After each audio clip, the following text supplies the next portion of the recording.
What's up my friends, welcome back, you're watching Harv Video Order Stuff. Recently I've changed the way that I film these videos, my setup, so I thought it'd be interesting to show you what I'm doing for my video setup and then lighting setup and then how I colour grade it. It's evolved so much over time, I just hope this will inspire you or help you in some way. Anyway, time for me to shut up and roll the intro.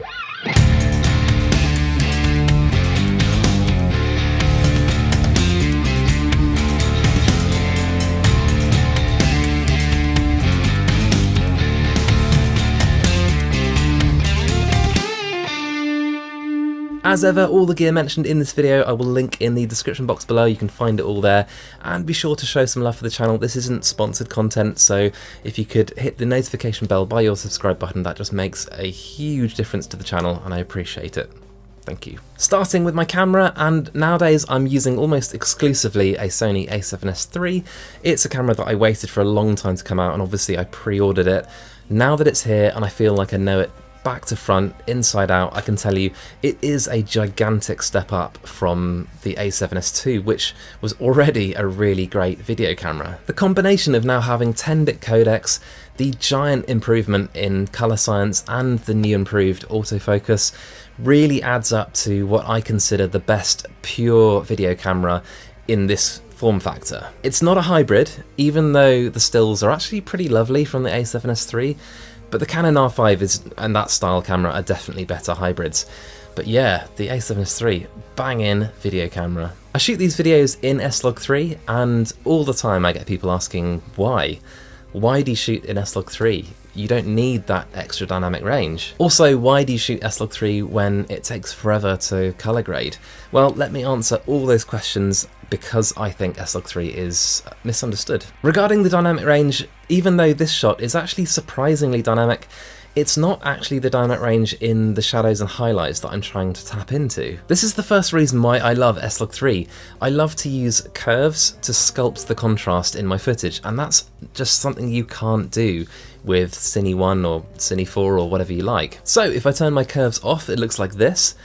It still looks good, bit more contrast, and then when I turn it back on, it looks like this.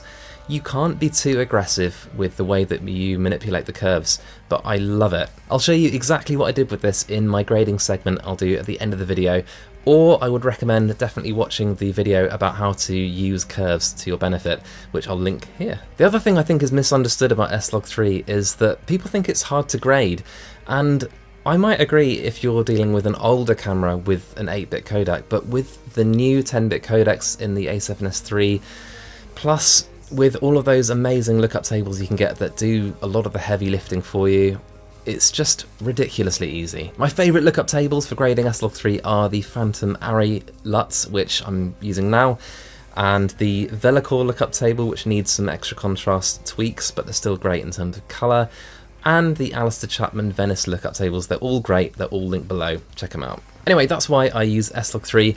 It's a whole question I could flip on its head and say, well, why wouldn't you use it when the linear profiles are comparatively inflexible and comparatively have so little dynamic range, and when S-Log3 is actually really easy to grade these days? What do you think? My lens of choice for this angle is the brilliant Sony 20mm f1.8, which I reviewed recently, really liked it. Again, it's linked here if you want to check that out. If you've got limited space to work with, I really like the field of view you get with this lens, plus you've got that maximum aperture of f1.8, so it gives you a nice background separation. It also focuses silently, you get great colour, contrast and detail from it. The only tiny niggle I have is that I don't think it's the best value for money lens that you can buy. For my lighting, I'm using the Aperture C300, which I've got just up here. I'm using the Light Zone Mini on the front, and I tend to prefer it with the honeycomb attached.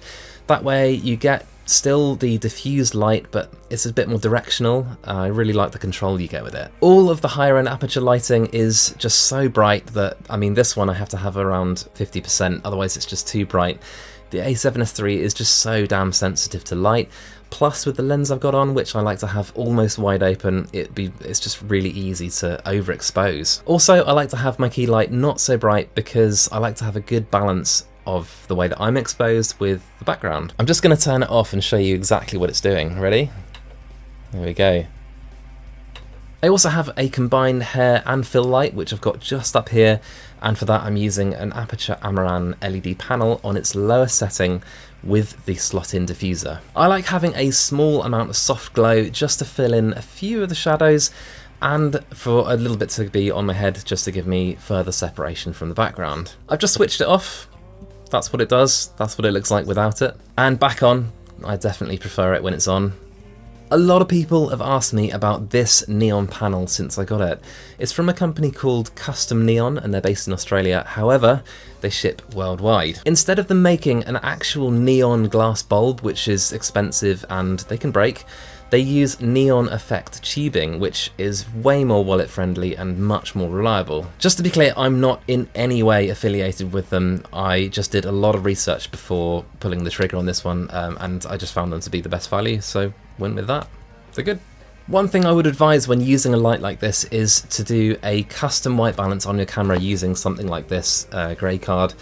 Otherwise, it can cause some pretty weird things with your colour. I recently did a video with some helpful custom white balance tips, which I will link here for you. It makes a huge difference to the shot. Let me turn it off now. Yeah, there we go. Not as good, in my opinion. Bring it back.